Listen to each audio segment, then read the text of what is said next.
सत श्री अकाल सारिਆਂ ਨੂੰ। Excise and taxation inspector exam का रिवाइज सिलेबस अज आ चुका है। सो असी वेख लैंदे हाँ कि सिलेबस विच की न्यू चेंजेस लियाए गए हैं।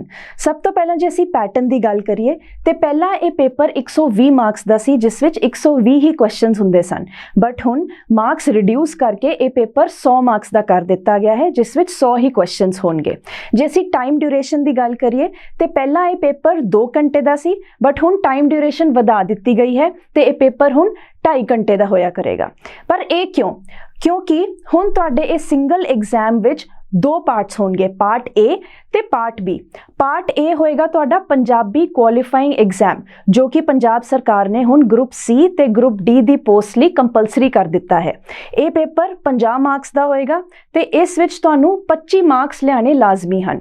सो इस विच नैगेटिव मार्किंग नहीं है, बट स्टिल जे तुसी 25 marks, that is the 50% marks of 50 तुसी वो नहीं लैके आ पा रहे, तो जे तुसी पेपर बी क्लीयर भी कर लिया तां भी तुहाडा नाम मैरिट लिस्ट विच नहीं आएगा। सो जे असी पार्ट बी दी गल करिए, जो कि मैरिट विच काउंट होएगी, उस विच 100 क्वेश्चंस होंगे ते 100 ही मार्क्स दे पेपर होएगा। सो एक क्वेश्चन 1 मार्क का ध्यान रखा जाए। इस विच नेगेटिव मार्किंग है। सो पार्ट ए विच कोई नेगेटिव मार्किंग नहीं है, but part B which 1/4 negative marking होएगी।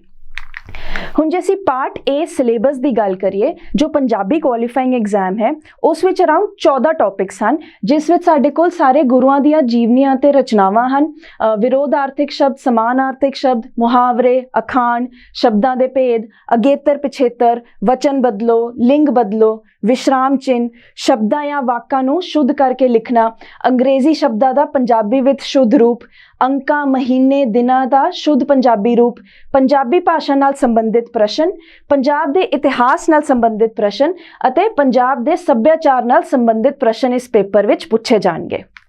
हुण जे असीं पेपर बी दी गल करिए, इस विच आ जाएगा general knowledge and current affairs, English, logical reasoning and mental ability, Punjabi, Punjab history and culture ते ICT दैट इज़ कंप्यूटर। सो जिहड़ा पार्ट बी सिलेबस है, उस विच कोई चेंजेस नहीं हैं, वो पिछले सिलेबस नाल ही रिलेटेड हैं, बट ये हो गया है कि इन्हां दी हुण वेटेज घटा दी गई है।